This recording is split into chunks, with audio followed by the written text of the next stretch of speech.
just opened a taco spot by me. That is good. But he's in Studio City, so all my LA people, all my SoCal folks, stall him out. Also, his favorite place in Austin is Mount El Rancho. So Mount El Rancho is good. So take that with a grain of salt. No, it's not. No, it's not. This good. Hasn't it's not even good. Been.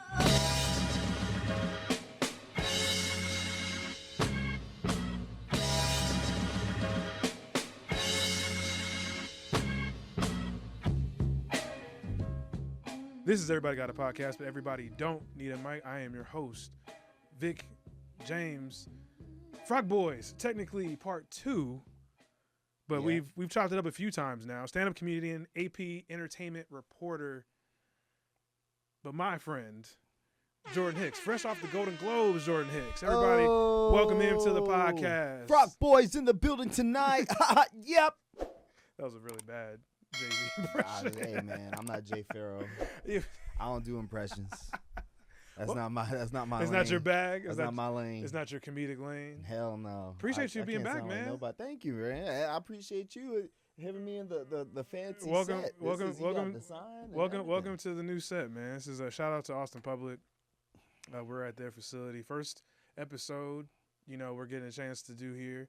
So hopefully we'll, build a consistency with this place. But I appreciate you being in the space for the first guest in the new space. So I appreciate you, man. It's only right. You got yourself looking professional and stuff. Like I got some money behind this. Some money behind this. Somebody's put some money towards this. They did not. They is me. Oh well. They is me. That's right. But no, man, I really appreciate you coming back. Obviously, you're in town for a very special reason. So, So I really appreciate you taking the time today. I mean, it's not, we got some time before your show, but like it was really cool to, every time we get a chance to do this, it's always a pleasure of mine. Hopefully it's reciprocated on your end. These are always fun, and I get to get my worst takes off on your podcast. You've had some, I would say for the most part, they've been pretty measured. I'll say. Hey, look, man. The worst take you've had on the show has actually been on your own team, which is the Bryce Young thing.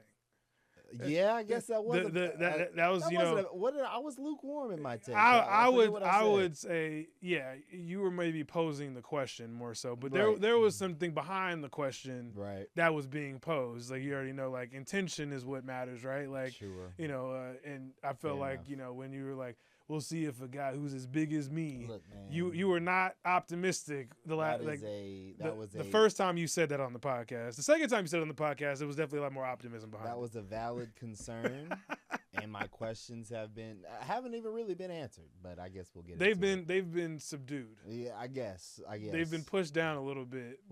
I guess we'll get into it. Not completely overtaken, but no, man. Yeah, been doing stand up now with a lot of intent behind it for about a year now, since being in LA. I would say that. I'll put it a year and a half, or so.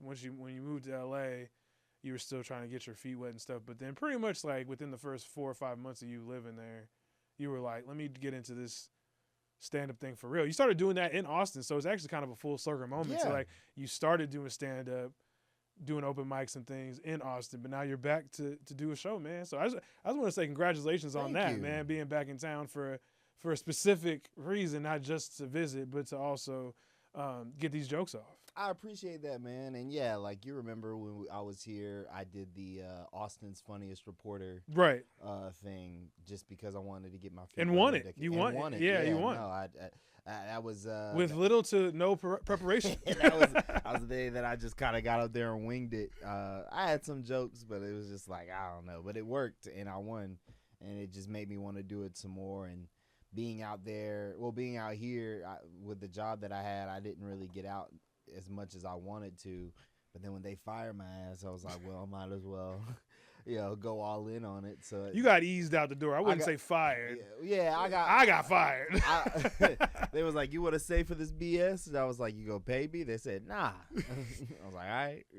How about some severance? And you was like, I'll take that one. That option. Yeah. Give me door number B. I feel that, and that's okay. And I've just been out in LA trying to do the stand-up thing and trying to do the entertainment reporter thing. Right. And, it takes a minute to really get your feet wet when it comes to stand-up. I wouldn't say I'm anywhere near like a professional or a regular or anything like that. I'm just a guy like trying to, like it's a very engaging and creatively fulfilling hobby, and it's getting me to do this full circle moment for this trip. It really does feel good being able to come back and show everybody who comes tonight what I've been out there doing. I haven't been completely wasting my time. Not completely.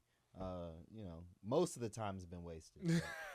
Some of it I've been getting up on stage and looking better. So Well, we'll I always say, like, give yourself some grace, and then also understand that, like, yeah, not a pro in the sense that, you're not getting flued out and paid for this yet. Right. But the act of, doing is very important. And this I think is what you have to do. You know what I'm saying? Like, this is not, especially in it's not an easy stand-up, thing to right? It's a break lot like into. it's a lot like the acting, circuit, where it's like you gotta, like, you gotta not necessarily eat shit, but you gotta definitely, like, pay your dues. No, you 100% have to eat shit. Yeah. And, like, I've been doing that on various levels. But that's a part of it. But it's mainly just paying the dues part. Yeah. Like, the act of doing it is the, that's a part of the act of doing it, right? It's the eating the shit, it's the paying the dues, it's the, realizing, like, I might not be as good as I want to be now, but, if I keep up the repetition, there's a possibility that it's going to get, and it will get better. You know what I'm saying? My whole thing right now is to get, how the gamers say, get good. Like, I'm trying to get good right now. Because, like, I have some good bits, you know what I'm saying? I know how to put some things together, but I'm not. Always have, yeah. But you got to, like, it takes a while. Everybody sucks when they first start doing stand-up. Like, I think that's the, it's the old, like, Fresh Prince episode where, like, D.L. Hughley's his homeboy in that one of those one-off, side roles or whatever, and he's doing stand-up. His character is. Right, and then they throw Will up there. He's like, oh, like, what you do, like, he's like, I'm funny, like, I'm natural, and like, his character naturally was, but it's different than going up there in front of a room full of people. You know what's so funny? And have to put a set together. Is that Will Smith later in life did that exact same thing, like, as an adult. You know what I mean? Like, didn't learn any lesson from. And it was episode. bad. Yeah, it was bad. It was bad. And he just got up and did stand up. And I love Will Smith. I honestly I say collectively, like, we go for Will Smith, like, harder than a lot of, especially current Will Smith, harder than a lot of other people. Yeah, do. I love his corny era. I think I think his corny era is so fun to me because he's just he's a 50-some-year-old man. Like, he's doing with money and time. Like, he's doing. And by the way, even though that I'm an action star.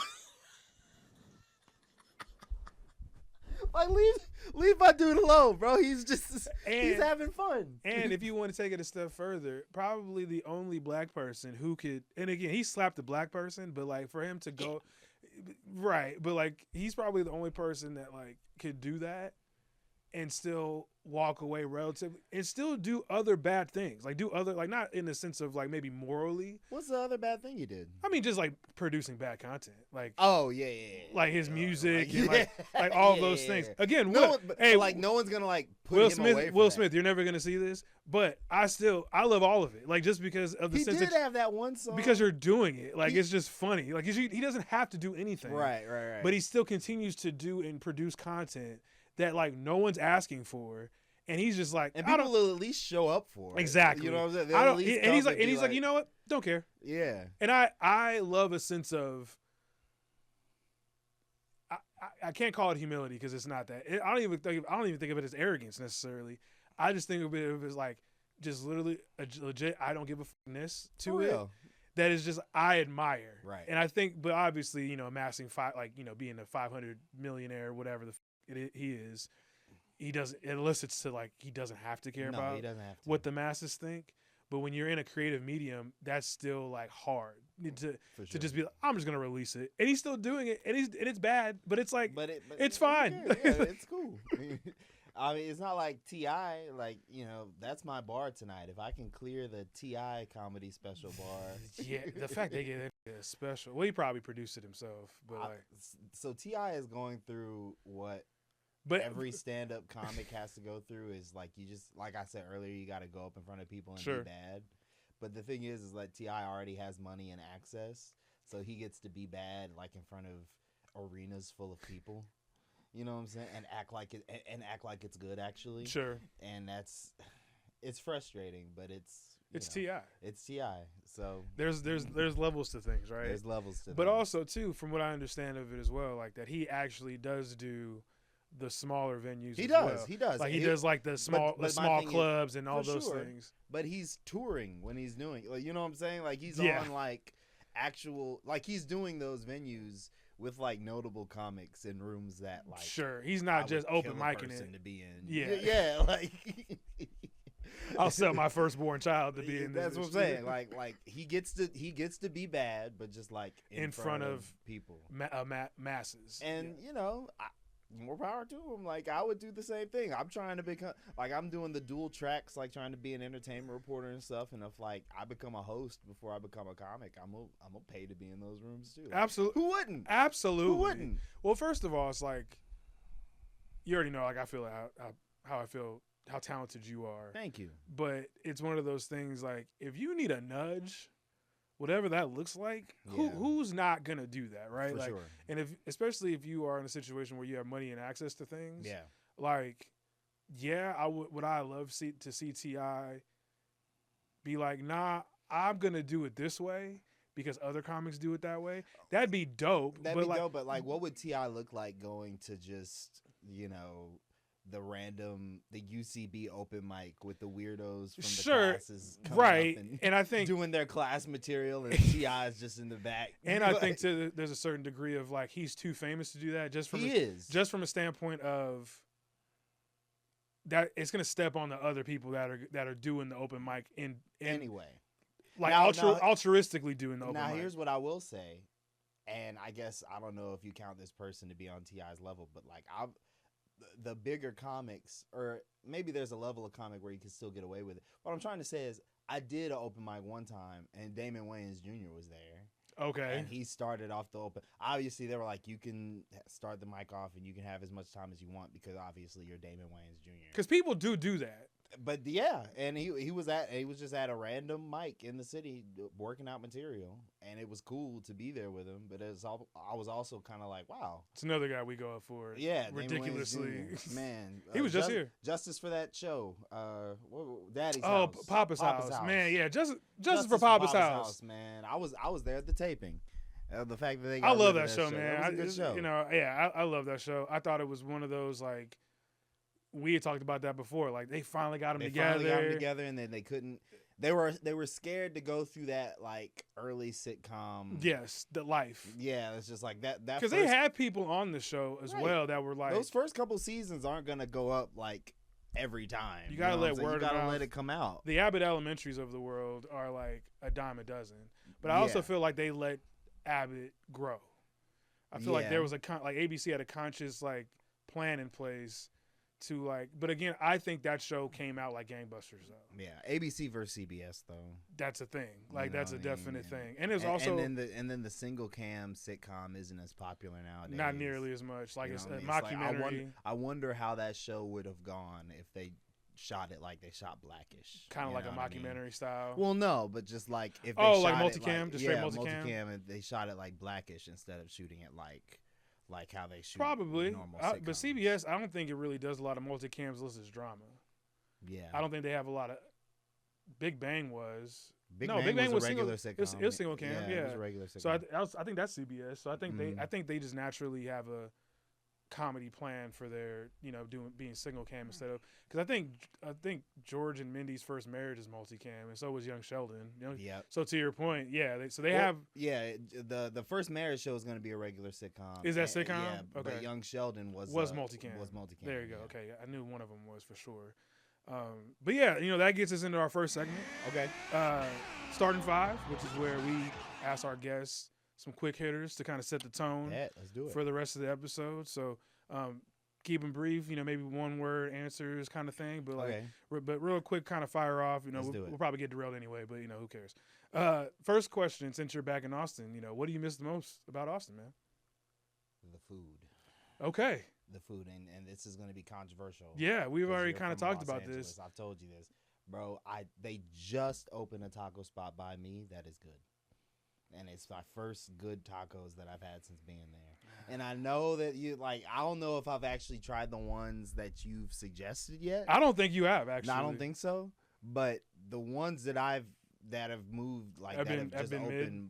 Oh, the the new ones that one, just yeah. open are like they're great. They remind me of here. They're really good. I just want to let y'all know he lives in Studio City. I live in Stu City. I'm in the Stu. He's been on before and we've talked about it, but he's in Studio City, so all my LA people, all my SoCal folks stall him out. He doesn't know any better yet. He's been there for 2 years. Fair enough. So give him some grace. I know I'm not in like the right place for the good food, but like still. The fact that I have also his favorite place in Austin is Mountain Rancho. So Mountain Rancho is good. So take that with a grain of salt. No, it's not. No, it's not. It's not good. It's not good. It's not good. You've never been. Because I don't. You know what, Jordan? I don't need to go to Mountain Rancho. I don't need to go. I don't need to go to Mountain Rancho. You know why? Because it's colonizer Mexican food. That's why. I don't need to go there. There's plenty. There's way better Mexican food in Austin than Mountain Rancho. It's Mexicans cooking. It's a Mexican restaurant. It's Tex-Mex. Founded by Mexican people. It's Tex-Mex. So it's Tex-Mex. It's good.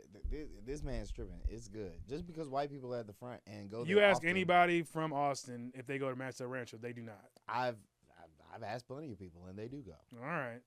I guess Mountain Rancho is good. We'll move off of that one because that's a. But either way, I've just not gonna see eye to eye on that one. I've not. We can't see eye to eye on it because you've never been. I don't need to. All right. See. I don't need to go to the Mountain Rancho. And matter of fact, I fucking refuse. How about that? I guess. See that's that contrarian in you, man. That's not. That's good. That's not. It's good. All right. But continue. I had a place last night that was not good. It's called Asada's. Oh. It wasn't great. Okay. It wasn't great. So it tastes like how I think you expect Matt's to taste. All right. You know, every problem that you have said you had with Matt's. I'll say this. Right. I'll say this. I don't necessarily have a problem with Matt's. I have a problem with people that say that's their favorite Mexican food in Austin, because there's just so much better Mexican food here. But you haven't been to say that. Enough people that I know that have gone there that I trust have said they don't like it. You're the only person that I do trust, but you also treat your body like an amusement park when it comes to food. That is true. So like, that is true. I am. Not that you don't have good taste. It's just like your range is a lot further. I have an awful stomach ache right now. It's a lot broader than mine. So like this will get shit off of the goddamn commercials. I love commercial food. This got the goddamn. What was it? The double donut chicken sandwich. KFC, I hadn't eaten KFC in years, but they had a donut sandwich, and I was like, well, gotta try that. Couldn't believe it. Had to. But yeah, the food. The food. All right, bet. Gotcha, man. Austin has a. We've talked about this before too, like on the pod. Like it's a lot better food scene than I think people would imagine. For a while, it was like the food place. It's not. But we talked about it before. It's not Houston necessarily. Mm-hmm. But it still has a level of diversity I don't think people would necessarily expect from the outside looking in. I would say like if you're coming here looking for like black people food, but if you're looking for like again, you can worldly but food, you gotta. It's there. You gotta look for it. Yeah, though. it's here. It's just. You probably won't get it. Even with Mexican food, like you got, even for like the ethnic food here, you gotta look for it. You gotta look for it. But it's here. It's a lot of diversity in Austin's food scene for sure. You know what I'm saying? Like you go to Houston, you'll find the soul food like that, but here you gotta look for it. But here they've got like everything. You know what I'm saying? And it's all really, really good. And it's just like it's hard to miss when you're here. LA, you missing. I've been missing for years. And LA is just so big, man. I think once one of those things, like once you get used to it, it's starting to get smaller. Once it gets smaller for you, you'll be able to find you'll get your places. Yeah, and you'll definitely starting to shrink. And you'll be able to figure it out because it's like I said, LA's food, man. There's so much goddamn food there, man. Like you can get some good food off a motherfucker cooking under a tent. That's what I'm saying. In front of the Ralphs. Exactly. Exactly. Tamales in front of the Ralphs. I was like, man, these are some of the best tamales I've ever had. And you get that type of food all day and all night. Anywhere, at any time. And that's the thing. Right. Like here, so I know it's there. I just haven't. Houston has this too. Dallas to a certain extent, but like Austin, that's the one thing that really holds it back for me food wise is the fact that like you, after 10 o'clock, man, it's a crapshoot. Yeah. On where you can get good food here. Right. But yeah, that's definitely a good reason to miss it here. Yeah. So that's one. Question number 2. Best Panther of all time. I saw this and it was hard for me to pick because if we're saying best, it's hard to pick someone over Like if you're saying best, there's like 4 names that you have to pick from, and that's Cam, Steve Smith, Luke Kuechly, and Julius Peppers. That's exactly what it is. and you can take your pick for whatever reason. Like you could say Julius Peppers because he's a Hall of Famer. You could say Cam Newton because he's like the best Panther ever. I took it as favorite, and so I went with Steve Smith. Okay, all right. He's my favorite just because he got me into the Carolina Panthers because of that first Madden I had. Sure. Jailbreak screen, baby. Just get it out to Steve Smith. You're not catching him. Just get him. He's too fast. Just get him coming in underneath, and it's a wrap, huh? Plus that overtime play where he talk about all the time. Where he took us to the Super Jake Bowl. Delhomme. Jake Delhomme. That was best Panther play ever. But yeah, man, I would say Steve Smith. Also, funniest scandal of the year last year. Easily. It has kept on rocking like nothing happened. Bro, didn't skip a beat. Never talked about it. I don't think he got fired from the NFL Network. I don't think so I don't either. think he got fired. We have to look into that one. He might have, maybe, but he's still they doing sat him his, down for a minute. This he's was still like doing right around the Super Bowl, I want to say. Yes. Like right after. But he still did his like draft preview receivers and all that stuff. Kicking. Oh yeah, like That nigga was on the phone said, "I'm sorry." Like what? Like he basically was he told bro like, what the fuck do you want me to do about it? People were more mad at dude for calling him. This is how like getting upset and crashing. That's why when like when my like men are lonely and they're like, well, you know, women ain't. Hold on, because just in case people don't know, Steve Smith got caught doing a better job hosting than me. No, I just because people got to know, and I want you to be able to set it up with context. Pictures. Yeah. Insert funny picture here because Steve Smith got caught so he was cheating on his wife with a woman who was cheating on her husband. Yes, it was double adultery going on. Double adultery with some lady who worked with the Ravens. I want to say, like worked with their band. Yeah, it's literally what it was. It was like the Ravens, like it was like a band member on the Ravens band, like somebody who like directed them or something. Was cheating on this woman for years. She's some white lady. No, I think that she was just in the band. Oh wow! I don't necessarily think that she was even of authority necessarily. This guy catches his wife, not like them together, but like sees Dirty Texans. Sees it on their phone, and apparently this is a problem they've been having like in the past. Adultery in general. So he overall cheating. He shoots himself calling Steve Smith on the phone to confront him. And he's just like, hey, yeah, Steve Smith, I just wanted to call and see if you have anything to say about cheating on me with my wife. You just a married woman. What do you say about this? He sounds like he just woke up. Like Steve Smith's like, who is this? He's just like, yeah, this is the husband of the woman you're fucking right now.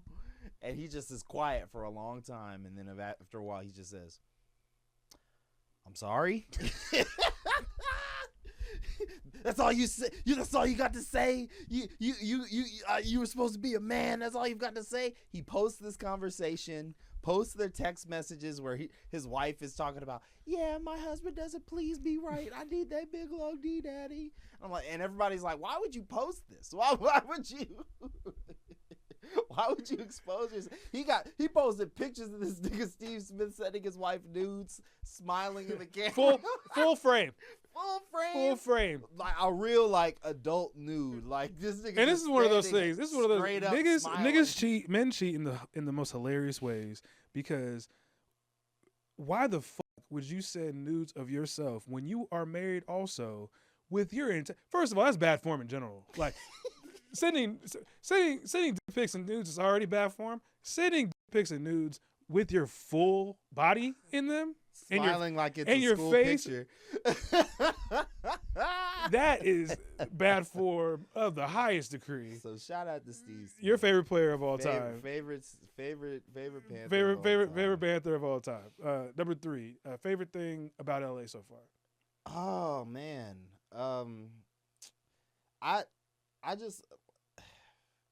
I like how creative I'm able to be. You know what I mean? Everybody's out there just kind of getting it. It gives that, yeah. I mean, the weather would probably be number 1, but like that has to be. Y'all didn't have no goddamn ice storm this week, did you? Hell no, we didn't.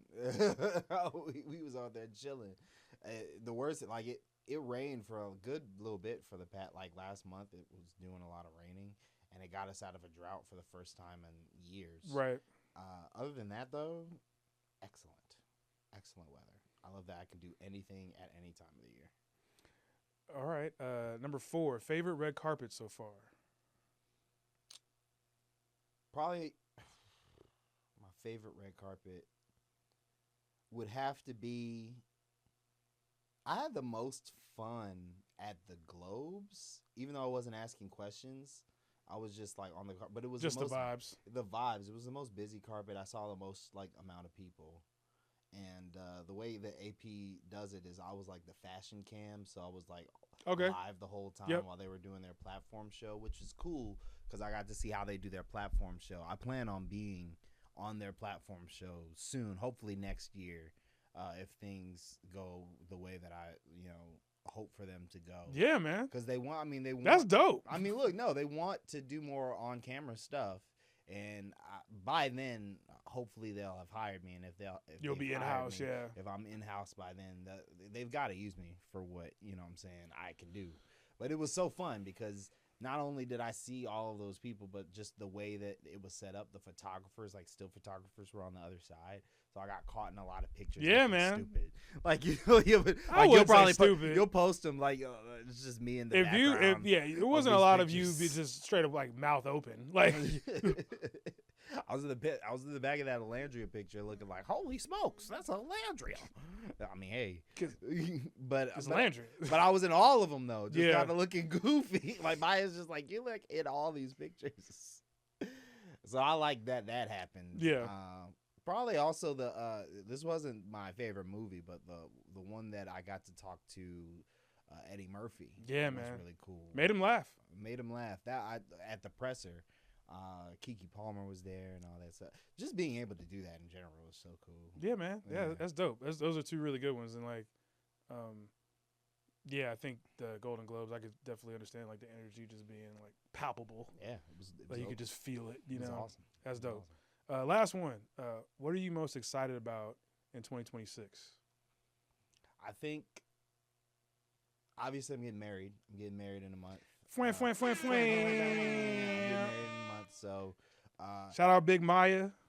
And it's weird because we're doing the courthouse thing. Right. We're getting married at a very beautiful courthouse in San Francisco next month. But because we're doing the courthouse thing, I don't want to say I'm not as excited, but like, that feeling of like there's a wedding in a month. Like you've been in a few weddings, sure. So you kind of know. Yeah. Like the planning and the bachelor parties sort of leading up to it just puts you in that wedding mode. Vibe, yeah. You know what I'm saying? And since we're doing it in the way that we're doing it, I'm not gonna get that until we take our trip, because our trip is when the like real wedding is, like the what we're considering the wedding. That's like way at the end of the year.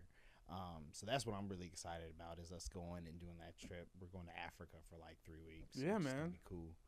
So that's Motherland. So that's like the singular event almost. Come back like Leon and I might getting Snowfall. Nigga's gonna be walking around with his hands behind his back. Very militant. Just very observant of the world around him. Man, we're going to like resorts and shit. Like we're not. I mean, I'm sure y'all gonna step off a little bit. You know, are you guys going to Accra? Like, are you guys going to like Ghana? Like, where you guys going? We're going to Kenya. Oh, dope. We're gonna swing by South Africa a little bit, see some of the big cities. Yeah. And then I think we're gonna end up at some beach resort. I forget where, but one of. That's tough, man. Hell yeah, man. It'll be good. Happy for you. So as much as we would have spent on a wedding, we're putting on the trip. See, I think it seems like the better way to go to me. Yeah. Because you could party with your friends about it later.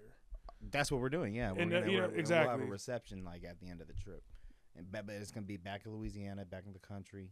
It'll be real simple. But I'm gonna be there. So. Yeah, you gotta come. Yeah, I'll be there. I'll figure get you on a horse. Yeah. I'm terrified, but let's do it. I've been on a horse since I was probably like 7. Yeah. I'll do it, though. I ain't no bitch. I am, but it's all good. But no, that's dope, man. I really appreciate that perspective. It's going to be a good year. And I feel like my career is going to really start rolling downhill. Hey, man, it started. Yeah, I think so. It's already started, man. Like, I think so.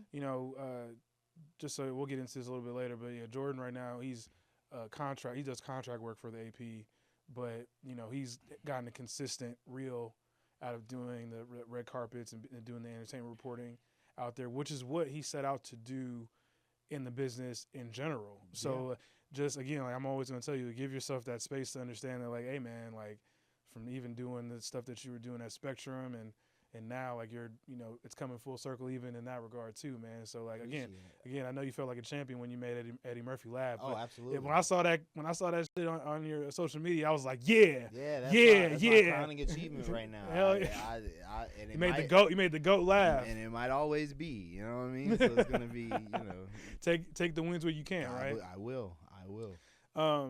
Yeah, so, usually in this part of the show, I'd ask, what your favorite sports memory is. But since, you've been on a couple times, I wanted to change it up just a little bit, you know what I'm saying? So, obviously, the Panthers have had a great season. We're back. In retrospect, right? Like, 8-9 is not the best thing, but you won the division, obviously, and your quarterback seems to be coming along. Defense has some pieces. The coach looks like you have a young up-and-coming head coach in the league, which is, rare to find necessarily. So with all those things, I just wanted to ask you some specific Panthers questions. Yeah, hell or yeah. a Panther specific question for this part of the show. So instead of about my boys. So instead of favorite sports moment, who are some of your favorite underrated Panthers of all time? Like guys that are, under that echelon of, the ones that you said earlier, the Peppers, the Kuechly. Maybe don't get some love. Big name. First of all, Jake Delhomme. Okay. Jake Delhomme, like, hey, you're pivotal.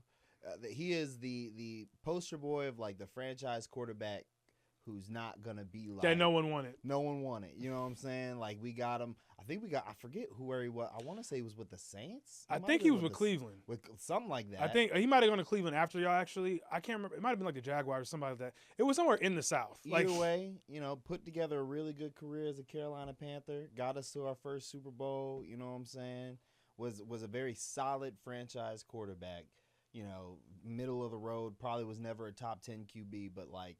He bled Carolina blue, so I loved him. Thomas Davis, TD. Shout out TD. He's a Charlotte legend. You cannot say anything bad about Thomas Davis over there. There were times like when Luke Kuechly was always great, but like when he was coming up, TD was the other half of that best linebacking core that the sport had. And it was because of how good TD was. TD was like a star linebacker anywhere else, and just wasn't seen that way because he was across from Luke Kuechly. Yeah, real quick, you were right. It was New Orleans. He was at New Orleans in 99, and he probably got cut. Jake Delhomme. Yep. And then he got cut, and then in 2002. Which sucks because he's a Louisiana boy. Shout out Raging Cajuns. He went to I believe at that time it was Southwestern Louisiana State. Yep. And now that would be Louisiana Lafayette. Mm-hmm. Now it's UL. It was University of Louisiana Lafayette for a minute, and now it's straight up UL. So shout out to them for dropping the dash. Yeah, I mean, that's usually a big step. I think even though it was like ULL, they always just called it UL. Yeah, sure. But yeah, so then he was there 2002 New Orleans, and then y'all signed him in 2003, and then he overtook the starting job that same year. Yeah, one of my favorite underrated quarterbacks of all time, because to your point, like not necessarily top 10, but always had top 10 moments. Right. Like he always rose to the occasion. Maybe he was like play outside of his mind, right, in certain spots throughout his career with the Carolina Panthers. Talk about like moments too. Big reason we had that 15-1 Super Bowl season where we lost was because Josh Norman had one of the best cornerback seasons anyone's ever had. Tried to get paid off of that one season. We was like, no. And then he left and was never quite as good. Still good, but I don't think he was ever necessarily a Pro Bowler after that. He might have been a Pro Bowler after that, but he definitely wasn't an All Pro, and he was an All Pro that year. Yeah, but that year, one of the best cornerbacks. He wouldn't be in the underrated category. But what do you think about like, was it Musa Muhammad? That's the only reason I didn't bring him up, because I think he was also. I don't know if he was. I think he was properly rated. Okay. I think people. But I don't think people know. I don't think people really like necessarily remember him and how good he was at his peak. Because I think he was another All Pro guy at one point. Yeah, it was another situation where it's like we had Steve Smith, so we weren't about to pay Moose. But like he was a big deal for us when he was here. had to go off to get his money. I think he ended up going to the Bears. Yep. For like a couple of years and got a wide receiver one money. The Bears don't know how to throw the ball, so he didn't really do well there. They had Rex Grossman at the time. Yeah. I think he came back. For a spell. I believe so, yeah. But yeah, Moose was definitely underrated QB, underrated wide receiver that we had. It's just it's a lot of the second guy who gets overshadowed by like the guy that we had, like Mike Rucker. Yes. You know what I'm saying? Like, yeah, Mike Rucker. Mike Rucker was great, but like Julius Peppers, man, like we got him. You know what I'm saying? So that's who I would bring up a lot. It's just people on the other side of the like what made the unit so good was the second guy. I'm gonna throw a guy at you right now, Ricky Prohl. Ricky Prohl. I haven't thought about Ricky Prohl. You're digging deep. Yeah, that's an underrated Panther because he's more known for his time in St. Louis with the Rams and stuff for good reason. We had Ricky Prohl. But yeah, Ricky Prohl played with both of those guys. Yeah, wow. Okay. Yeah, he was on the Super Bowl team, I believe. Okay. I'm gonna throw another guy at you, Deshaun Foster. We sure did have Deshaun Foster. I love Deshaun Foster. That was my guy. He was good because UCLA guy. Yeah, and we unceremoniously fired him as our head coach this year. Y'all fired him? Yeah, oh yeah, like in the middle of the season. Well, I want to say like 3 games in. Was he not good? It's so okay if he's not good. So we're gonna talk about that in a second too. But to me, it had less to do that he wasn't good than it had with the fact that like they put him in he was put in an impossible position. Happens. It's like one of those things like where, you know, you hire the old player to be your head coach because he's already on the staff because he was Chip Kelly's running back coach. Yeah. And Chip Kelly quit in the middle of the offseason, like in the middle of the spring the year before. This past year, he quit to go be the offensive coordinator for Chip Kelly. For the Raiders. No, for the Ohio State Buckeyes. Oh, yeah. He was their offensive coordinator last year when they won the national championship. Okay. And then he parlayed that into being the offensive coordinator for the Raiders. So double fuck that nigga. So then he was terrible with the Raiders and got fired. And because he got pigeonholed into there by Tom Brady, allegedly. I believe that. Because Pete Carroll didn't want him as the offensive coordinator. So imagine how good Pete Carroll would have been if he would have still sucked. We're not doing that. It's a calamity. It's a calamity. Pete Carroll's the Raiders. I'm a diehard Raiders fan. Hall of Fame head coach. Not for the Raiders, he wasn't. Oh. Yeah, it's 2 different things. But yeah, so they hired Deshaun as their head coach afterwards because he was the interim. Then they made him actually since the offseason they made him the full-time head coach. Yeah. And then they I think he got like maybe a season and 3 games to do the job, and then they fired him. Then they hired the guy out of Brian Chesney out of Bob Chesney out of James Madison. Yeah, that's you have good reason. And I think that was a good hire. I just think like a lot of things like even with like certain coaches don't get like same thing with quarterbacks, right? They don't get a long runway to be bad. Right. It's just like even though the context of the situation wasn't great, they were like they felt that they had seen enough, and I'm just like I don't think he really got a chance to do the job. You know what I'm saying? Yeah. But the team wasn't good when he was the head coach as well. Like I think it was a lot of mitigating factors, right? Like yeah, but you don't have like. I feel like they'd be bringing in the black coach so that they could blame. So they could fire him. Yeah. It's like David Culley in the Texans back in the day. Texans, like, you know, Antonio Pierce with the Raiders. They were going to do the same with D'Amico, and then just D'Amico ended up. They finally figured it out. I think with him, there was a lot more intention behind the hire because he's younger. I'm shocked that the Jets didn't fire Aaron Glenn. Aaron Glenn? Yeah, you said that before. If they would have fired him, I'm like, like, what do you want him to do? Like, I guess you're right. You're right, but you trade away all your assets, so you're clearly building for the future. You got to fire the guy after that, like Hall of Fame cornerback is your head coach. You don't get no picks. Yeah, but this is one of those things we talked about it before. That's not the coach's fault that you don't get interceptions. I guess. If I'm especially the coach, when you trade, I gotta suit up that last. Especially when you have no pass rush, you trade away your best defensive lineman and your best corner. I'm suiting halfway up through the last season game and getting us. You getting one. I gotta get us one.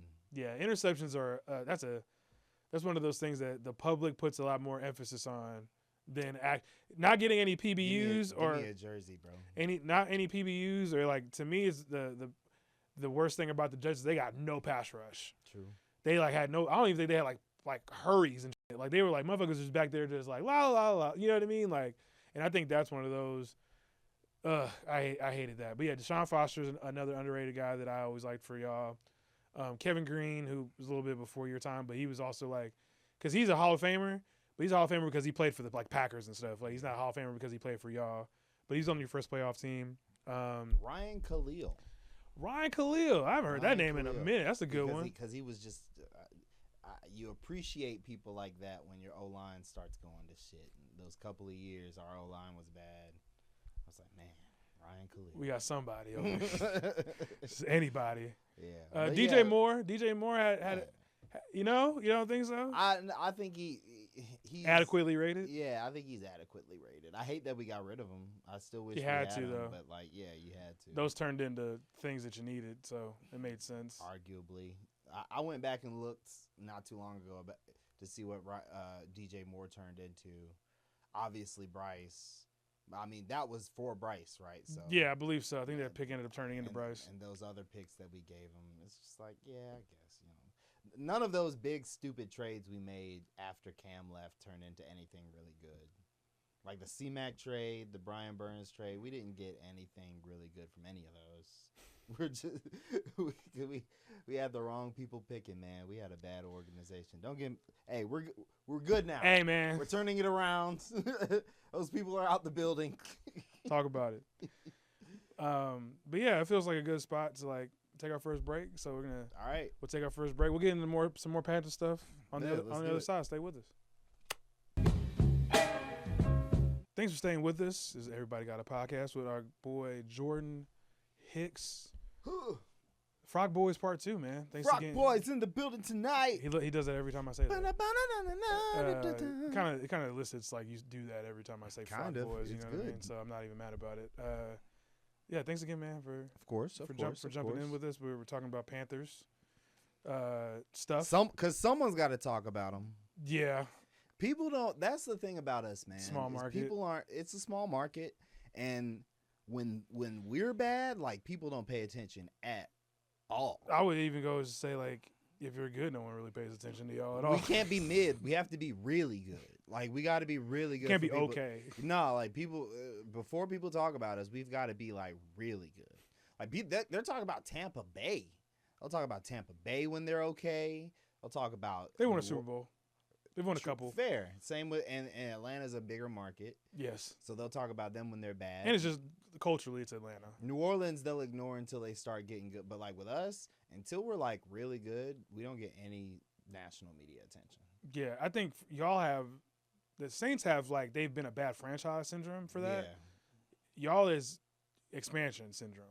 Yeah. So like being one of the and we were a bad franchise. And for a large part of your existence, you've been terrible. Right. But being like a small market team, historically bad, and being an expansion franchise in general, even though that was over 20 years ago, 30 years ago, I think it's exactly 30 years now, right? Right, I think so. It's one of those things that people will naturally ignore you unless you have a fan on like a national network. On national TV at the same time as you becoming decent. And yes. I think we might, I don't know if we have any fans on TV, but I do think we're on the upswing. For sure. Starting to become good. Absolutely. Yeah. And just elaborate that on that further, man. This last year for you as a fan, this playoff run. Yeah. Even for somebody who's like, I've always told you, like I've always had like a lot of love for the Panthers just because, again, they had Deshaun Foster back in the day, UCLA guy. And they always had this underdog. Man, Steve Smith is from Santa Monica, like he went to Santa Monica Junior College, Santa Monica City College. For sure. He's from the LA area himself, so like I've always had like a little bit of an attachment. Julius Peppers again, like one of my favorite athletes of all time. Hooper at North Carolina. I always liked the University of North Carolina myself as a fan. So, just like talk about that for you as a kid from, Kakalaka, having all those bad seasons and then seeing this season culminate the way it did. It was good just because it's been so long since we've had anything to be it's like a breath of fresh air for a bad franchise when something like that happens. It's still a losing season, but we made the playoffs anyway. So when everybody's like, bad teams shouldn't be allowed to make the playoffs, it was like, shut up. Because you haven't been in this situation. You don't know. You know what I'm saying? We were over there gasping for anything, dying of thirst for. Y'all had the back door into the playoffs. We had the back door into the playoffs. And we would have gotten there outright if we won that last game. But, like, sure. Even though that's how it happened, it's still the indicator of a really good season, the best season we've had since Cam Newton left. Right. Because it's the first one we've been in the playoffs.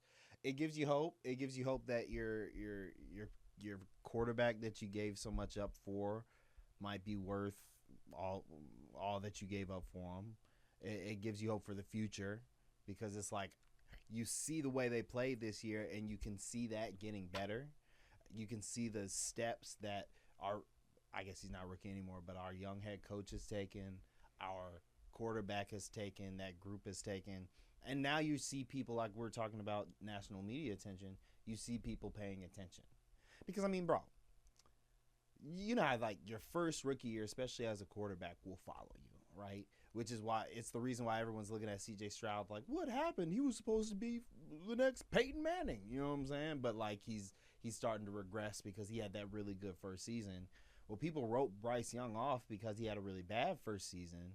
And it was like, but, bro, you understand his first season, he had the worst coach in the league, the worst wide receivers in the league, the worst O-line in the league. No one would have been good there. He just also happens to be 5'9". You know what I mean? Like that doesn't help. That doesn't help. You know what I mean? Every time I'm in an argument with somebody about Bryce Young, I'd be like, okay. They're like, well, a quarterback, it doesn't matter, how bad it is. A quarterback's supposed to raise your ceiling. A quarterback's supposed to raise. That's people that never play football. But all right. True, yes. My argument for that is always, okay, his number one receiver his year one was DJ Chark. His second was Jonathan Mingo. And his third was Adam Thielen. DJ Chark's no longer in the league. Jonathan Mingo, this last season, I think, got targeted 5 times for the Cowboys. And Adam Thielen is a very strong wide receiver 3 for the Steelers. And only became so after getting cut by like 2 other after teams. Asking to be cut because he was getting no run anywhere else. All right, so maybe he did elevate his talent. You know what I'm saying? Maybe he did elevate because he obviously elevated DJ Chark from not being in the league anymore to being a number 1 wide receiver. He elevated. They saw something in training camp. He elevated Adam Thielen to being a wide receiver 1. Jonathan Mingo. Just out in the wilderness, maybe he did elevate his talent, and you guys aren't giving him any credit because his talent was awful. Frank Reich, oh my God, oof. Maybe he did elevate Frank Reich. I was about to say that he should not be named. It was supposed to be spoke on it. Man, I'm just saying, man. Bryce Young is good, but like because he had that really bad season to open up, that's gonna follow you. That follows you now. The first season and a half. Because he got benched that second season. Because I think Dave was like, this guy who shouldn't be playing behind this awful roster that we've created. Then Dave Canales gets in there, coaches an actual football team, right? Makes them decent by the time he needs to use Bryce Young again. Bryce Young comes in, starts looking like the guy you drafted. So really, his rookie season was last year for me. And then he took a jump this year. So if he takes another jump, it's scary. We might be in business, man. Scary hours. Because he's starting to look comfortable out yes. there. He's starting to look good. He's starting to look like the guy from Alabama. He does. He's looking like the guy from He's starting to do the stuff that he was doing in Bama. Yeah. You know what I mean? He's starting to learn how to run around. I think he's gotten faster. Yeah, dare I say he's looking like the kid that played at modern day high school. He does. Like he's cooking, man. Like yep. He's like that, and you already know. Like I've always been high on the kid, so and I think black quarterbacks don't necessarily get the rope. No. But like the whole like he's the worst number 1 pick of all time, and like all I don't think you can say that. All of those things that people were saying a year ago, like just goes to show you, like, first of all, we don't know what the hell we're talking about. Like, no. All of this stuff is a fluid, conversation, right? Like he can go back out there and be dog water next year, but I think that when I saw him play in college, he always did things that was like solid quarterback play. He always had like good fundamentals and things like that. And he also had gamer things that a lot of people they say they love, right? Mm-hmm. And I think that, him not having a good offensive line, y'all kind of tweaking that a little bit, but him also understanding and catching up to the speed of the game. Yeah. And I think him being out for those 3 weeks last year helped him calm the down. Yeah. And get back to playing within himself a little bit better, because it was evident the game was too fast. Yeah. And really that happens with everybody. That's really what it was. Everybody, and that's the thing. But as he catches up, you can see him start to take more chances. You can see him start to take more risks. I think by the end of this season, and this is a young coach thing. Yes. Is that Dave Canales, I guess because he saw him so raw and has worked to get him where he is now, he is more apt to mitigate mistakes. Yes, he is keeping the governor on, and I think to his detriment at this point. Yes, because he's turning in a bunch. Now you got to let him loose. Yeah, he was turning in a bunch of 150-yard, 160-yard games, and then we'll have a 450. Yeah, real game manager stuff, and we had a decent run game, so that was fine. But I think at this time, it's time. You got to start letting him take chances, start doing the types of things that a number one draft pick can do. And I think, Dave, like I said, young coach, a guy who's, made his name by making quarterbacks better, thinking he's doing the right thing. I think now next season you're going to see a big emphasis on not only is he the game manager, but we're going to let him off the leash a little bit more. Yeah, and I think that when you have that synergy between quarterback and head coach, even if that guy's not a play caller, that's just one of those things that it's just going to help you. It's just going to help a quarterback be able to okay, this guy actually wants me. Yeah. He wants to see me do well. He wants to see us have success, and my success, our successes are attached to each other. Mm-hmm. And it really feels like a situation where that's the case. I think we've got the perfect timeline. They're going to get his 5th year. You know what I'm saying? Right. They're gonna see how he does this next year, this next couple years.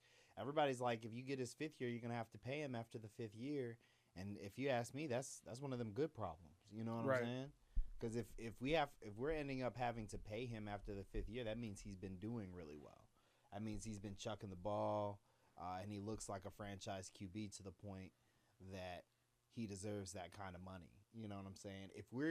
If our problem is that we have to pay Bryce Young and it's not whether or not we have to pay Bryce Young, I think that is we won. You know what I'm saying? Yeah, I think that's, I don't want to be in the Tua situation. Yeah. Because that's what it was with Tua. Should we or should we not pay him? And if that's the situation, then you probably shouldn't pay him. If you were trying to figure out if that's the thing that you should do? Yeah, because if you're going to pay him, you're going to have to pay him top money. If the question is, should you pay him top money, he's probably not worth top money. That's kind of obviously I don't work back there, but that's, I haven't seen a situation yet where it was a question, they paid him, and it worked out. Dak? I guess Dak, yeah. You're right. Dak, there was a question, but they did the right thing. They waited all the way out until they had to figure it out. Yeah, but they also, I actually thought that one of those things, they waited until it might not have been the best time because he had just broke his leg. I think when he got paid. That's true, and I think the most people thought that they should pay him. I think they were just more, they were just kind of being stingy. I think most people thought he's probably worth paying. And then he ended up getting it to where he got paid more than he would have if they just paid him when they could have. Yeah. I think Dak was worth the money and they just fumbled it. Tua, though, they probably shouldn't have paid him. I was like, Tua? No. See Mike, they got Mike out of there. They got him gone. They was like, this nigga got to go because we paid him. Yeah. And now they're about to have to get rid of him. Yeah, they're going to have to eat it, too, which is unfortunate. It's unfortunate, man. I don't think, sometimes you're just not good, but also it's just that motherfucking, he ain't got hit in the head so many goddamn times, man. He might be at that point. I can't overlook that part of it. You know what I'm saying? I never thought, too, it was Yep. the end all be all necessarily, but I never thought like he was like dog shit either. You know what I'm and saying? he doesn't seem like the type who's gonna Andrew Luck it. Like I think he's gonna. Oh no, like it's He wants to prove people wrong. poly kids don't have that in them. No. Yeah, that's it. You got to tell them to sit the fuck down. He wants to prove people wrong. Yeah, absolutely. That's good Lord, man. Prayers for that kid, man. Prayers up for Tua, man. Wherever he goes. But yeah, man. I honestly like with the defense looks good. That's my only concern, really. Yeah, y'all got to fortify the front seven a little bit, but like y'all got guys that can play, and I think that's the one thing. Like, got a young defensive play caller. A lot of Panthers fans will tell you they wish they got rid of him. Yeah. And I might have been one of them. Right after that last game, I would have been one of them. That last drive was tough to watch. That last drive pissed me off so bad. Because you had to watch it on delay because you were working that night. I was working, so I had to watch. I was able to watch that last drive live because we were wrapping up. And I was just like, why are they running the prevent? Do something. Blitz them. Blitzing worked. EJ, man, he didn't want to do it. But I do think a third year in that system, because they've already extended him. He's coming back. Yeah. I think a third year in that system with all of your guys, and then if they go out in free agency this year and get you a cold ass pass rusher, because that's really our problem. We have no pass rush. You get you a cold pass rusher, he'll be able to take more risk. Because, I mean, we ain't got no pass. That's why we're not blitzing. Yeah. You know, we well, have also no pass because rush. they That's the MVP. If we rush the passer, he's going to throw it over our heads. And he's trying to protect the DBs too. Yeah. J.C. Horn was out at that point. Yeah. Wasn't coming back. Mike Jackson is a great number 2, but it's just him out there. And also that touchdown play, man, was amazing. Was just a ball, dog. Because Trayvon was right there. Is there. He's there. Yeah. Like Trayvon did what he could not to play do. no better coverage. I've gone back and watched that game. It's just like that's just the best quarterback and the best team in the league up to that point doing what they do.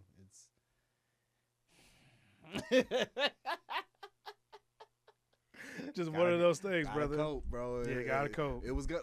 Hey, we were gonna be stealing it if we won anyway. So. Yeah. But again, like, and even in that game, we talked about this before. Like, how you guys looked down the stretch was gonna tell at least me as an outsider a lot about what kind of team you guys have and are maybe gonna have building off of moving forward. And then even in the game y'all lost to Tampa Bay, the games that you played before that, like they look good. That game, even in that game, y'all didn't look your best, but you guys weren't bad. I think it was a lot of talent deficit things. Yes, you know what I mean, which makes me feel good because it's like I see you can fine tune that. Yeah, I see the talent deficit. I also see the youth. You know what I mean? Because we're an old team, but like there's a lot of young players in like pivotal positions that are gonna get better. Right. We're gonna have a good team, man. And you still got Derrick Brown. And we still got Derrick Brown. Paid too. So like we don't even gotta worry about that. But even like the playoff game, like that Bryce, man. That Bryce on that last drives, bro, like he was he's stone cold. T-Mac, he's got it, man. He's not gonna get recognized for it. Even Xavier, man. Xavier was, he's grown a lot like this last year. I think so, man. I really do. Like I think with all like outside all the pomp and circumstance, like the kid could play. Like he's not a number 1. No, but I think that's fine. Like you obviously you draft. But we need him to be a number 2, and he's not. But again, like you got Jalen Coker, right? Yeah, no, now you know what I'm saying. Like I think that having a room like that elevates the level of commitment from everybody in the room, and if it doesn't, then get the fuck out. Like so, I think that's a good problem to have, that he maybe has a room to grow. Yeah, but he still is able to create separation. He's still able to like get open. He still runs like.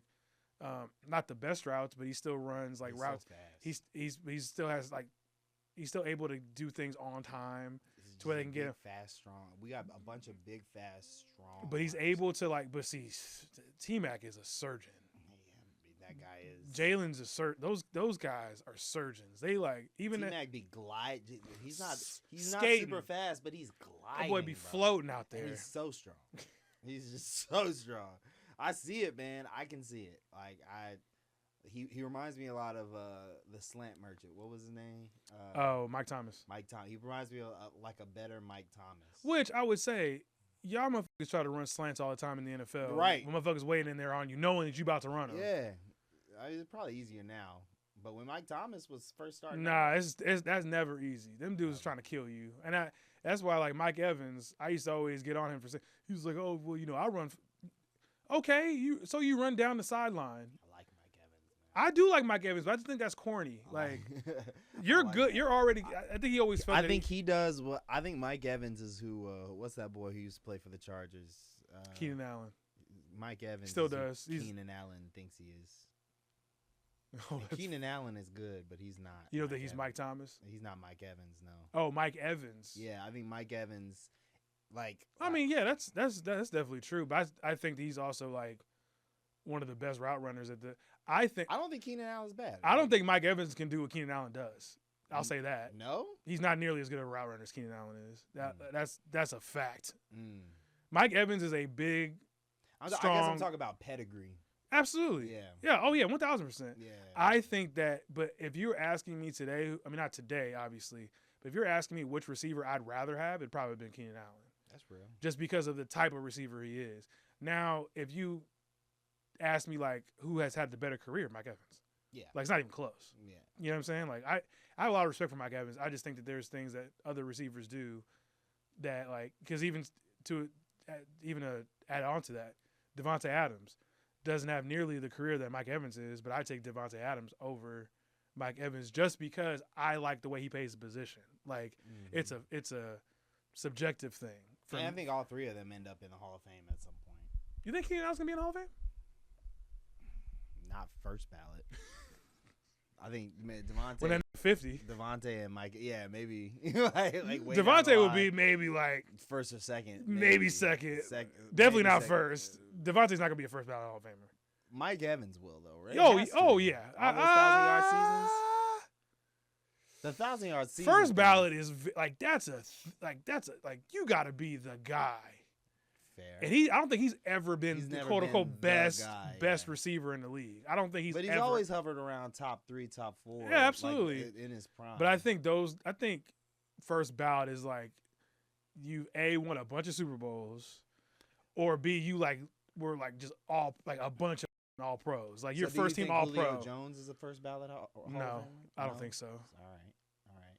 Well, yeah, if you feel that way about Julio Jones. And again, this is not to say that these guys aren't great players. Like I think they're all going to be in the Hall of Fame at some point. Yeah. But like somebody like Justin Jefferson. Because I think Terrell Owens had a better career, like statistically, than all of those guys. And again, like Terrell Owens wasn't first ballot. Personality things are obviously part of that. Obviously, as we can see now, the Hall of Fame voters are stupid.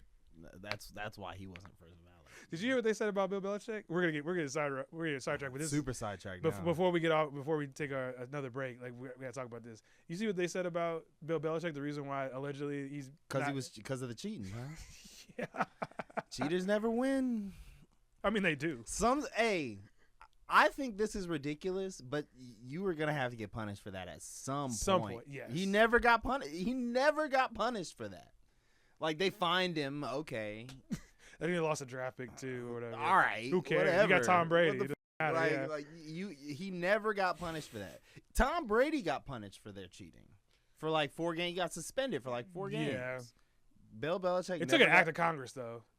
Literally. Yeah. No. But literally took an act of Congress. But still, like, I don't agree with this, but I don't either. I'm not gonna cry over it. Yeah, me neither. Like for him to be so like, I think Bill, like again, well, that motherfucker is the lack of self-awareness king. Like, yeah, no, for sure. At this point, I think he the last 10 years of Bill Belichick, it's been weird. Have been like the ultimate lack of self-awareness. But I think it was weird. But he was like, I'm disappointed, but like, what are you gonna do? And I'm like, yeah, I guess that's a human feeling to be disappointed. But like, you had to feel like. You had to probably gauge the room a little bit and like been like. It just sucks that everything around Bill gets to say it wasn't Bill, it was me. Brady gets to say it because he won the Super Bowl with Tampa. Robert Kraft and the Patriots get to say it because 2 years after Bill is. I think that's why that's always been stupid to me because they all needed each other. They all needed it. Well, you can't tell Robert Kraft or Tom Brady that right now because you can't. I mean, you can't tell them that, but like it's still. It was the perfect situation for all of them. Again, Kraft. he still can't say that because they're in a Super Bowl with guys that were under the tutelage of Bill Belichick. Yeah, Josh McDaniel, McDaniel, Mike Vrabel is the head coach. He still though, man. He's a pupil of Bill Belichick. Josh McDaniel is still on the like almost everybody that's still on the ecosystem. The Patriot way only works when you're on the Patriots. If you try to export it to anywhere else, it doesn't work. And that's the reason why that's silly, is because Robert Kraft knows that. But you're right, he can still say that. It's not true, but he can say it. The grave saying it. He can say it. It's not true. Tom Brady can say it because he went to Tampa Bay, but even it's not like he went to a team that had no legs to stand on. No, yeah, he was playing for a head coach that had been to the Super Bowl with a fledgling franchise in Arizona. Yeah. That team went to the playoffs the year before with a quarterback that threw as many interceptions that he did touchdowns. Yeah. He had Mike Evans. He had Vita Vea. He had they let him bring Gronk in. They went and got Shady McCoy. They got AB. They brought in AB. Like there was a bunch of factors. They had Antoine Whitfield Jr. Like they had guys on that roster that were really good players. They had old boy from LSU. That was the last season he was good. Oh, Leonard Fournette. Yeah, he's starting running back. Motherfucking Leonard Fournette. Leonard Fournette. I think he led. I think that was his one good season. Yeah, he led their team in rushing. I don't know where he was at in like the all. Like I don't think Leonard Fournette ever did anything before or after. I think that was literally it. Bro, he was so good at No, LSU. I mean, when he was at Jacksonville, he did all right. But yeah, I think that's one of those things where it was really funny to see. And yeah, Hall of Fame voters, don't know what the hell they're talking.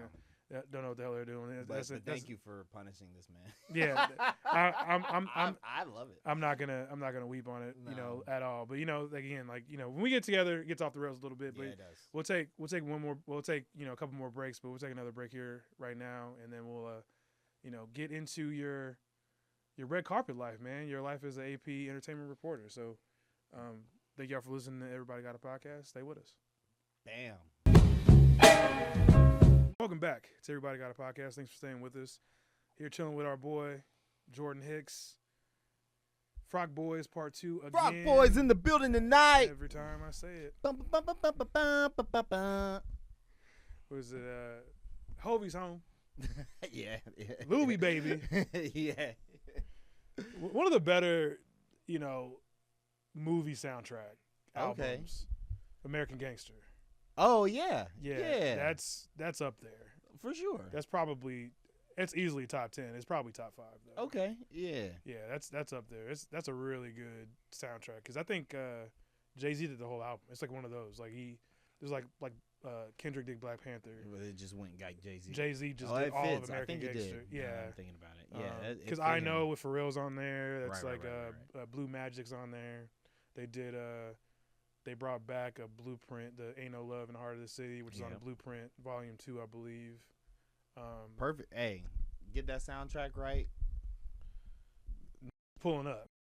If if you get if niggas don't hear the soundtrack before, if they just know that the soundtrack got some hitters on it, they pulling up to the movie. Man, that's how that Black Panther soundtrack was. That's amazing. It. That's it. That's number one. So good that it counts as a Kendrick album.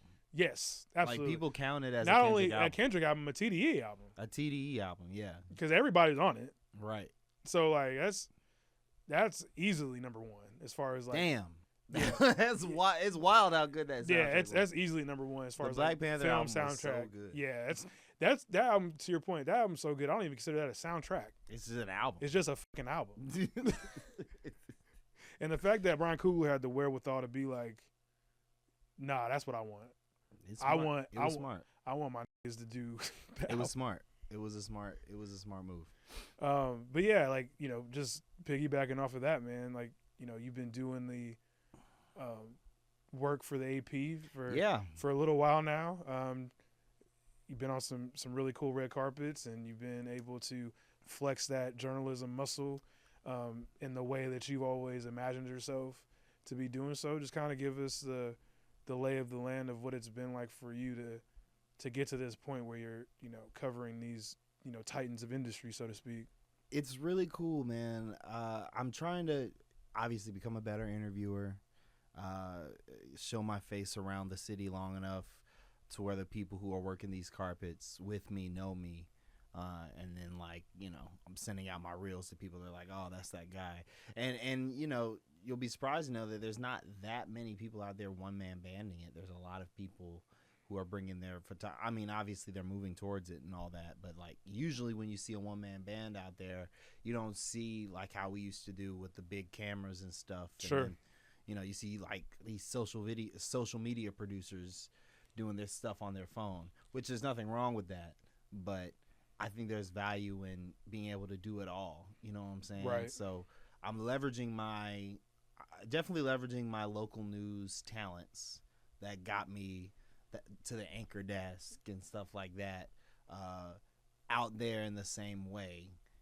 And it really does feel like when I first moved to Waco as a photographer. You know what I mean? Like it feels like when I was, trying to convince my boss to let me do reporting and stuff like that. You know what I'm saying? Like, hey, man, I could do this TV thing. And they're just kind of like resistant to it. Except this time I've got more of a leg to stand on.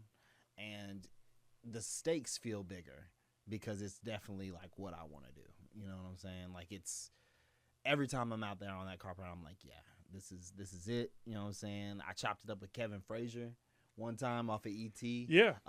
After picked his brain a little bit. Picked his brain a little bit, and he told me, he's like, you're doing exactly what you need to do, but just make yourself stand out in some sort of way, and that's what the comedy comes in. Like I just keep absolutely. I try my best to at least. If I don't make you laugh, like just make you walk away thinking something, you know what I'm saying? Even if the something is leave an impression. Yeah, even if the something is that's a weird guy, then at least you are a little weird. It's fine, you know what I'm saying? We're both. That's honestly how we connected so well because we're both a little fucking weird. If that's what it's gonna take, that's fine. You know what I mean? And so now I'm trying to learn how to parlay that on my own without the AP and stuff like that, just go, I can have my own thing on the outside of it. And I have enough freedom to kind of say the things that I want to say and do the things I want to do, make my own kind of platform that can grow on its own while also, getting that big corporation clout that comes with working with somebody like AP. Yeah, I think that's one of those, like, first of all, shout out to Kevin Frazier, man. That's really cool. He's a cool dude, man. He sat there and talked with me. Brother been doing it for a long time. One of the OGs in the entertainment space and the journalism space in general. When he steps down, I'll step up. Help. Hey, I'm trying to be there. I'm trying to be in the area when he steps down, so I could be. I'm this next motherfucker up, just hovering. This motherfucker gonna be behind Kevin Frazier's corpse, just like. Nah, hey, he look good, man. He's gonna be out there for a minute. I'm being facetious, but yeah, I think that's like any type of nugget. I think I've always told you that, like, that's why going to NABJ was always so important for me. It's just like you kind of just get in the ether of people and get to pick their brain, even if it doesn't necessarily lead to an immediate opportunity. It's just about that, like, that knowledge. Yeah. Like, just, and also like networking across, right? Like I'm sure you've been out there just like kind of mixing and mingling with people on the circuit that you've seen around a couple times now and have been able to, get some game from them too. So like, what's that part been like kind of networking across as you see all these people like doing the things that you're talking about? Again, it's so much like when I was coming up as a photog, because like when you're a photog, everybody goes to the same car crash, and fire, right? So you're seeing a lot of the same faces. Yeah, you're seeing a lot of the photographers. So like when I'm out there, it's like just a photographer and I've got a reporter. I'm chopping it up with the photogs and things like that, where they're telling me about the industry, about the reporters and what it is, and then I tell them, well, I'm trying to do the in front of the camera stuff too. They're like, oh man, that's crazy, I didn't know, and like that's a surprise to them when I'm talking to them until the next time I see them and I'm out there doing like a one-man band type of deal, and they're like, oh, you wasn't lying, you really be out here. And the reporters who didn't talk to me much when I was like behind the camera, just because they're busy doing their thing and they don't usually talk to any other photographer other than their own, they see me and they're like, oh, I didn't know they sent people out there just by themselves with this kind of equipment. It was like, nah, yeah, I got to do this kind of thing. And so now I'm talking to them about the same thing that they'd be talking to any other reporter about, and really seeing both sides of what it is that I'm doing. I just think, I mean, I don't know. The fact that I do it that way is impressive to the people out there, even though we're local people. We've been doing it forever just because of budget and stuff Right. like that. So I'm really, like, I'm leveraging that, learning a lot, and just doing what I have to do to keep myself valuable to the AP and anybody else who decides to, pull my chain for a couple of interview spots. For sure. Yeah. What's probably the most, what's the thing that you've taken away from this experience the most? Like coming to this point in your journey and doing the thing that you want to be doing out in LA, like what's something you've been able to take away from it, as far as like maybe an educational piece or maybe just some sense of like revelation? You just got to keep plugging away, man. You just got to keep plugging away at it. It's been, and this is the hardest thing for me, is just staying present in it, because I'm always trying to think like a couple of months or years ahead. Like, Sure. man, how I'm going to get to this goal, how I'm going to get to, I want to have a talk show. How is this going to make it to where I get to have a talk Right. show in a couple of years and stuff, like, just not forgiving myself, but like having grace for where I'm at in this, and realizing that a lot of people don't get as far as I've gotten No, now. not at all. You know what I mean? And like recognizing, even though, because I've been salaried, I've had a real job forever up until 2 years ago, I Right. guess. Like right out of college, I got the photog job, which is a blessing. That don't happen a lot to people. And even then, when that happened to me, I was like, well, how am I going to become a reporter, this, and that? It was just like, bro, you got a job. That's good. Like, and then I parlayed that into the reporter thing. And I was like, okay, well, how am I going to become an anchor? But I was just like, bro, you got a job. Like, it's cool. Like, you're on TV. Just learn what you got to learn and stuff. So it's just learning how to just be in the moment, take the lessons that are being taught to you. There are lessons that are to be gleaned from what I'm doing, and try not to complain too much about where you're at, because you complain, people aren't going to want to work with you. And I don't complain outwardly, really. I just internalize it and Sure. torture myself with it. It's like, when am I gonna be a whatever? This nigga the be fuck? sitting, laying in this, like looking at the ceiling. I really do, though. I really do. But but outside of that, though, I show up, and that's Yes. there's something 90% of it. Yeah, there's something to be said about that. It's same with comedy. I'm not as, and obviously I haven't been as good with that than I should be when it comes to just showing up and keeping on doing it. But like that will give me the same result if I start showing up like I was. You know what I mean? And that's kind of what this trip represents, is me showing up, showing my people that I'm showing up, and not giving up on any side of the things that I want to do. No, that's great, man. I really appreciate that. And I think that you're in the space of, like, you're doing it. Mm-hmm. You know what I'm saying? No matter what the outcome necessarily looks like the destination is the journey. Yeah. Like you're actively putting one foot in front of the other when it comes to the things that I think speaking things into life is important. Yeah. But following through on that exposition is the hard part. Is the hard part, but like there's still a whole bunch of stuff that I haven't done. Once you do, but that's the thing, like if you're looking at it from that prism, then obviously it doesn't look as good. Mm-hmm. But like if you look at it from the standpoint of, okay, yeah, I might not be doing those things now, but I'm on a track mm-hmm. to doing those things, right? Like there's a lot of things that I'm working on doing myself. Yeah. But the one thing about it is just even with this thing, right? Like just having intention and showing up to do it in the capacity that you have in that moment, right? Right. And I think that you're doing the best with what you have right now. And the other things, and we've talked about this a million times, the other things will come. Yeah. When you do steps 1 and 2.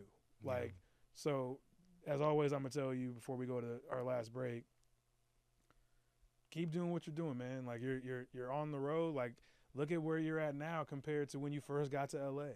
True.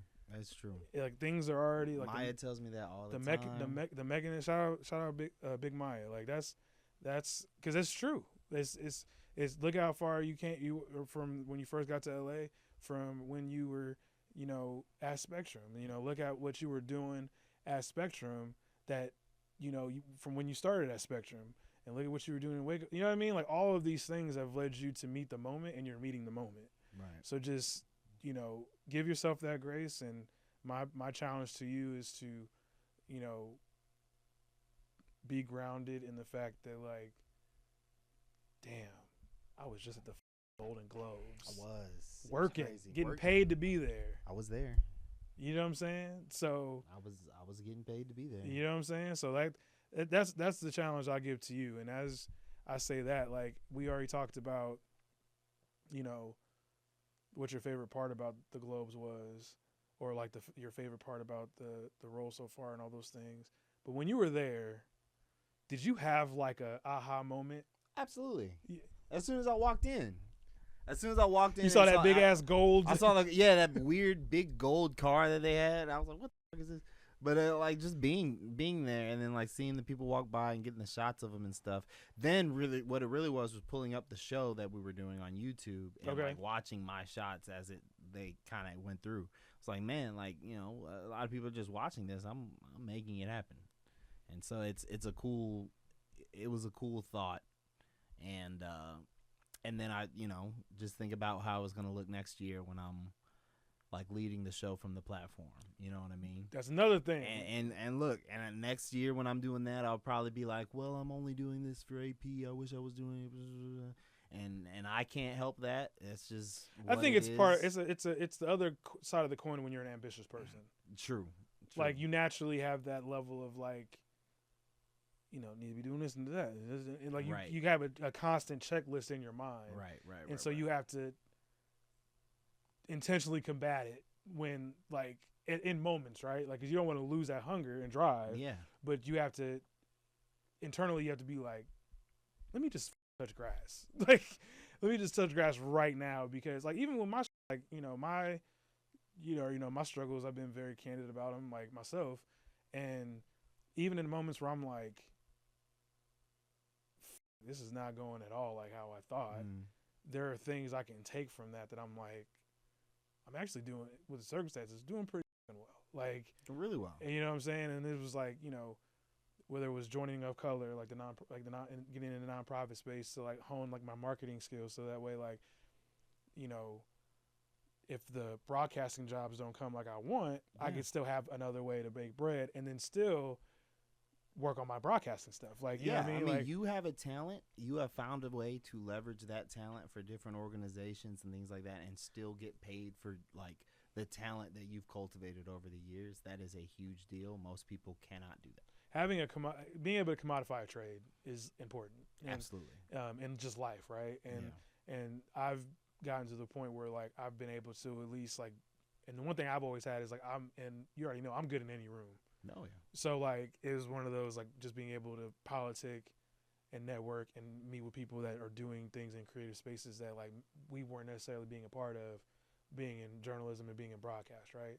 Yeah. And I think that's the one thing about both of us that I've always admired, is that we have that innate ability to make a room ours, even if it's in a small space. Like not necessarily like we got to take the room over, but like it ain't like we're an outsider in this bitch type of thing. You know what I'm saying? I think that's a skill I've always admired you, man. And I think, and I'm, like I said, I'll get more into the lovey-dovey stuff, but I'm proud of you, man. I think that you're doing all the things that you need to be doing, and what God, as am I for you, man. And what God has had in store for you. I'm just excited to see that. So, on that note, we'll take one more break, and we'll come back and wrap things up.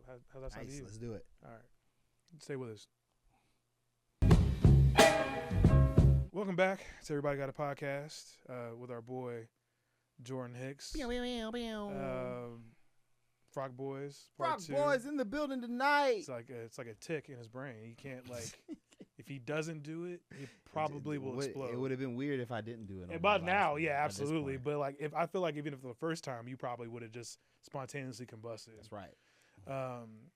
But it's been great, man. It's been a great conversation. Thank you for having me on. Really bro. appreciate you. Your new spot. Yeah, breaking in the new stew. Yeah. The Stew City Kid breaking in the new stew. Hell yeah. That's gonna be your new nickname. The Stew City Kid. The Stew City Kid. I can't move then. Maya wants to move. It's expensive. Move to Inglewood. Man, it's expensive over there. And now it's gentrified. I know. They got A friend that lived over there. They got the goddamn. And it's also out the way. It's out the way from what I like where we live. Yeah, you kind of want to be closer to Hollywood, right? Yeah, it's all the things And Hollywood sucks. It does, but all of the things that As a city, all of the things that I go to are close. So yeah, it makes sense. Perfect place for me. Studio City does make sense for what you're doing. Absolutely. If you move past the 10 freeway, you're kind of. And if we do move, we'll probably move deeper into Burbank. Okay. Yeah. On that side of the hill still? Oh yeah. Yeah, that makes sense. That does make a lot of sense. But yeah, man, we got a chance to talk about your love for the Panthers.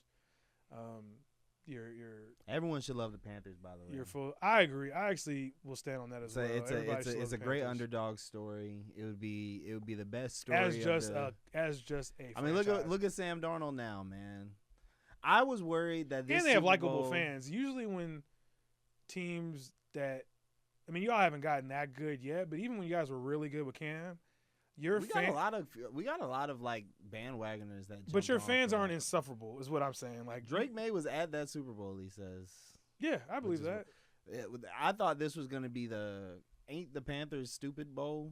You know what I'm saying? Because we could have drafted Drake May, and I think wasn't he the same draft class as Bryce? No, he was the next one with Caleb. But right. Like that's the thing. We gave up that pick for Bryce. I think that was the right pick. I mean, because you gotta look at Drake May. Like Drake May is another guy. Like again, Drake May is really good. That team is also really good. Oh yeah, no, for sure.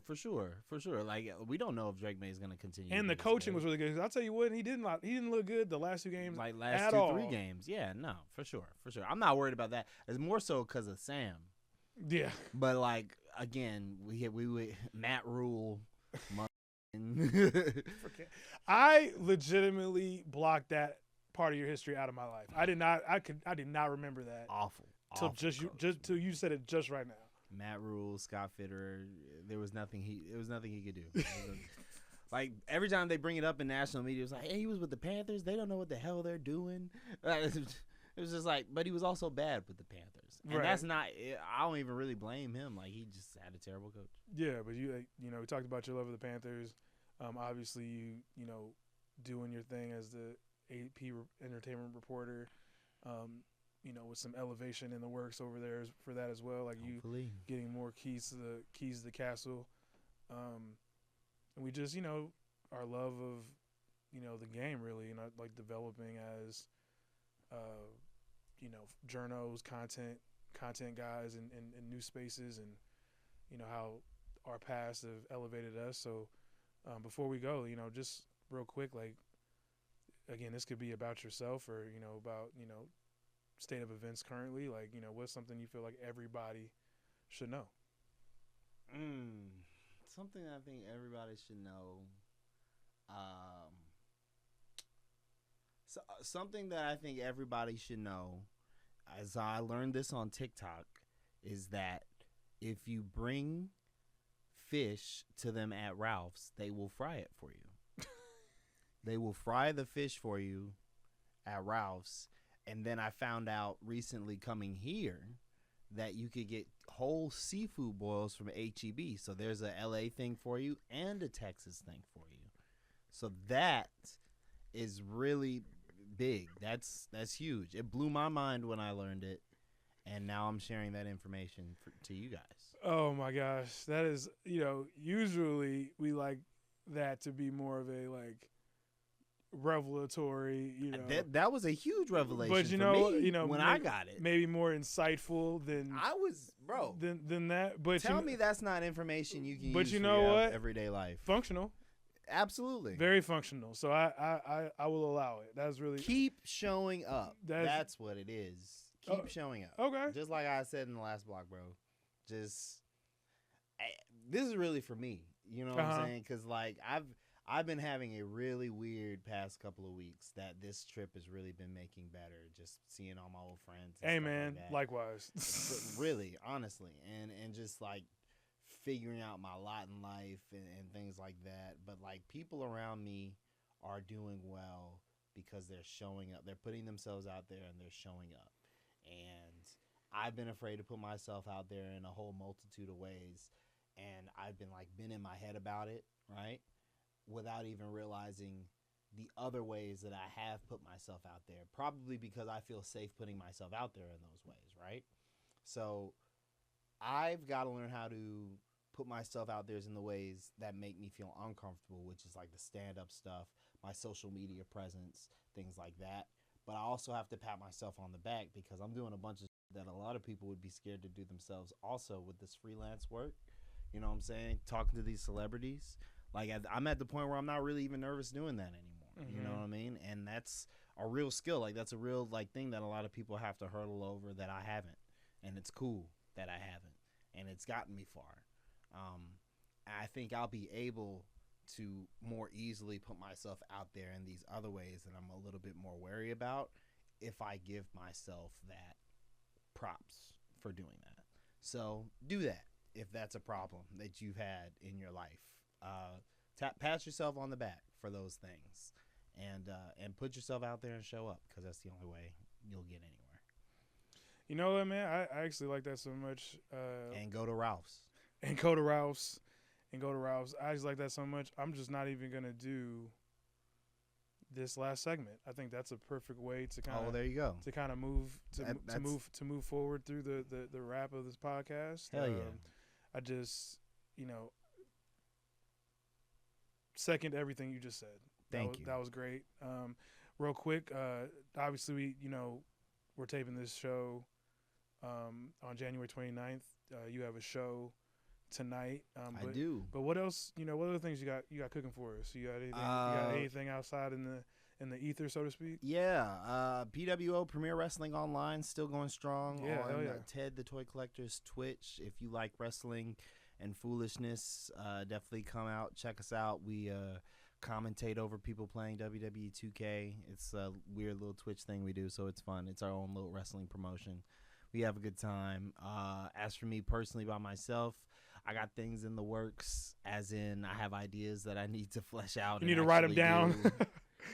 Same, brother. Same. So I can't in good this conscience. This is why we're so close. That's what I'm saying. Like, I can't in good conscience be like, I'm doing this. For this. Like, nah, just if I end up doing those things, you'll be the first to know. Facts. And I'll be putting them out. But he'll be back on the pod to talk about it. Absolutely.